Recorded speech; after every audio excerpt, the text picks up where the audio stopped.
Welcome to Traveler's Tales. I am your host, Greg Alonzo. Today I will be your guide through history as we take a look at warrior elites, the Janissaries.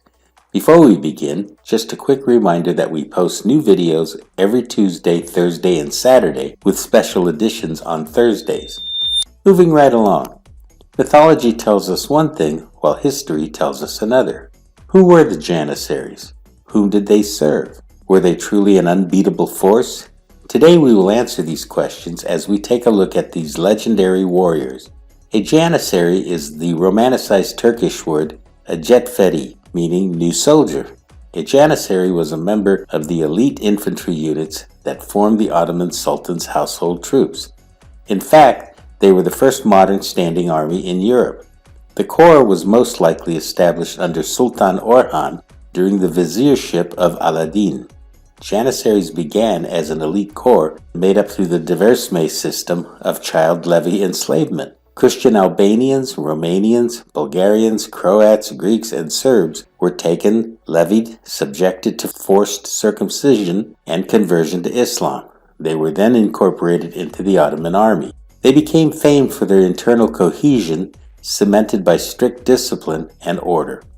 Unlike typical slaves, they were paid regular salaries. However, they were forbidden to marry before the age of 40, nor were they allowed to engage in trade.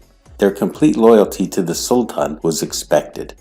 The Janissaries were a formidable military unit in the early centuries. However, as Western Europe modernized its military organization and technology, the Janissaries became a reactionary force that resisted all forms of change. Steadily, the Ottoman military power became outdated. But when the Janissaries felt their privileges were being threatened, or outsiders wanted to modernize them, or they would be suspended by their cavalry rivals, they rose in rebellion. By the time the Janissaries were suppressed, it was too late for the Ottoman military power to catch up with the West. The corps was eventually abolished by Sultan Mahmud II in 1826. This was because 135,000 Janissaries revolted against Sultan Mahmud II. After the revolt was suppressed, the Sultan executed some 6,000 Janissaries while imprisoning or exiling others. At this time, the disbanded Janissary Corps was replaced with a modern military force. How were the Janissaries distinctive from other Ottoman troops? As mentioned earlier, the Corps was comprised of only foreigners who were raised from childhood in service to the Sultan. They also stood out by dressing in unique uniforms. The Janissaries were not only paid higher salaries than other Ottoman soldiers, they could also earn bonuses for their service. Their living arrangements were also different in that they lived in a barracks. Each battalion was a close-knit community and essentially served as the soldier's family. By tradition, the Sultan himself, after authorizing the payments to the Janissaries, visited their barracks. He would arrive clad in a uniform of the Janissary trooper as their march music was played. The Sultan was so proud of his crack unit that he saw to it that they were assured extensive use of firearms. What other duties did the Janissaries perform? During peacetime, they served as palace guards, policemen, and firefighters. This elite corps also enjoyed far better support on campaign than other armies of the time. Such support included their own medical teams, and the sick and wounded were evacuated to dedicated mobile hospitals set up behind combat lines. These differences, along with an impressive war record, made the Janissaries a subject of interest and study by foreigners during their own time. Now let's take a look at how the Janissary Corps was organized. They were set up in units known as ortas. An orta was an equivalent to a battalion. The orta was headed by a korbachi, similar to the rank of a colonel. All Janissary ortas together comprised the corps. Proper, and its organization was named the Ochak. Suleiman I had 165 ortas, and over time the number increased to 196.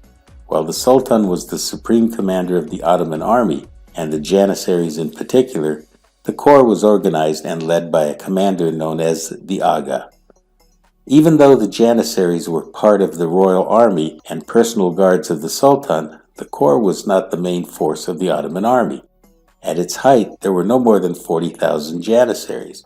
What then brought down this elite Ottoman corps?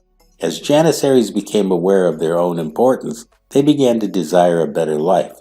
They had become so prestigious a unit that they could influence and eventually dominate the government. The Janissaries also found that they could replace sultans whenever desired. Eventually, they became landowners and tradesmen. They became so immersed in their own greed that they were no longer the crack unit of the past. Finally, the Janissaries fell victim to their own greed and abuse of power. After an unsuccessful revolt, the Janissaries were imprisoned or executed. After the corps was disbanded, they were replaced by a new unit under Sultan Mahmud II. This brings us to the end of Warrior Elites, the Janissaries. Thank you for joining us for this edition of Traveler's Tales. If you enjoyed this video, please consider becoming a channel sponsor. Your support will enable us to continue putting out quality videos, and buying me a coffee always makes my day. Don't forget to like and subscribe to Traveler's Tales. This really is the best way to help our channel grow. Until we meet again at the crossroads of folklore and fact, Cartistos.